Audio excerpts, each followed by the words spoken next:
Salut les amis, je suis le leader KKPC. Je viens pour traiter un autre thème, un deuxième thème, un second sujet très intéressant. Surtout, abonnez-vous, likez, partagez. Suivez la vidéo jusqu'à la fin parce que vous allez comprendre beaucoup de choses par le Seigneur, par le Saint-Esprit. Dans le deuxième thème, ici, le deuxième thème, est-ce qu'une femme peut exercer le ministère pastoral? Il y a beaucoup de polémiques là-dessus, beaucoup de divergences, beaucoup d'interprétations, mais on va explorer les Écritures ensemble et vous allez voir ce qu'il en est. Est-ce qu'une femme peut exercer le ministère pastoral? Rapidement, on aborde le premier verset, 1 Timothée 2, verset 12. Donc 1 Timothée 2, verset 11 d'abord. 1 Timothée 2, verset 11. Que la femme écoute, verset 11, que la femme écoute l'instruction en silence, avec une entière soumission. Que la femme écoute l'instruction en silence avec une entière soumission. Donc, ça parle de la soumission de la femme ici. Maintenant, le verset 12. Je ne permets pas à la femme d'enseigner, ni de prendre de l'autorité sur l'homme, mais elle doit demeurer dans le silence. Je ne permets pas à la femme d'enseigner. Donc, c'est ce verset que les gens avancent pour empêcher, pour interdire la femme de prêcher. Que eux, selon eux, Dieu dit par là que la femme ne doit pas prêcher, enseigner sa parole. Regardez très bien. Il dit, je ne permets pas à la femme d'enseigner.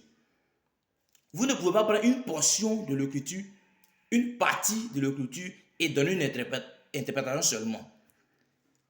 Enseigner, prenez vos dictionnaires, vous allez voir. Enseigner, ça veut dire donner des instructions.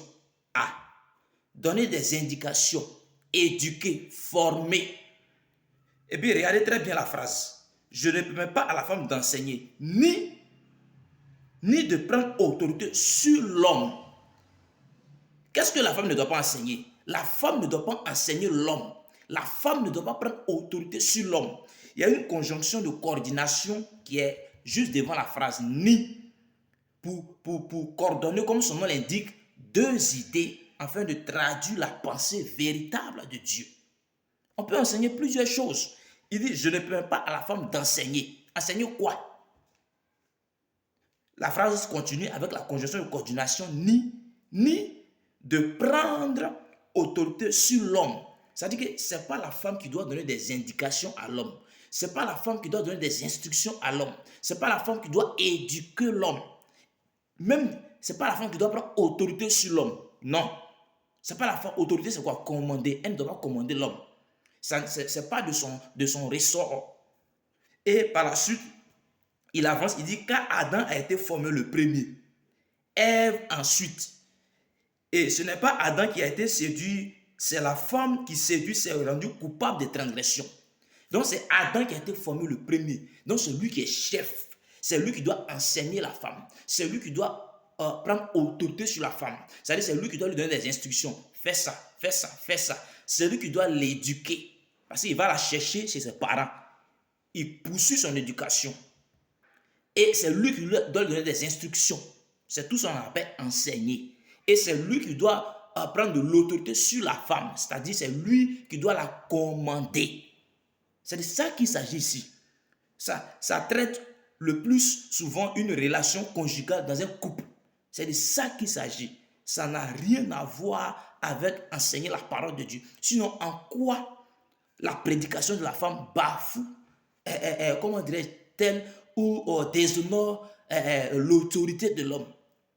Bien au contraire, une femme qui ouvre la Bible pour éclairer son mari sur les Écritures, elle est une bénédiction pour son mari.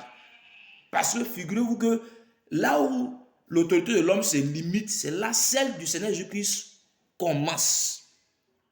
La Bible dit que Jésus est le chef de l'homme et l'homme est le chef de la femme. Vous voyez, c'est pour ça qu'il a dit que, et elle sera néanmoins sauvée. Au verset 15, elle sera néanmoins sauvée en devenant mère. Si elle persévère avec modestie dans la foi, dans l'amour, dans la sainteté, elle sera néanmoins sauvée en devenant mère.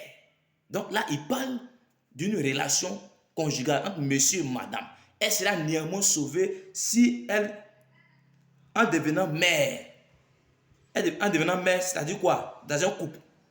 Si, vous voyez la condition, si elle persévère dans la modestie, dans la foi, dans l'amour, dans la sainteté, ça c'est la condition que tous, que ce soit les hommes, que ce soit la femme, pour être sauvé, elle doit persévérer dans la modestie.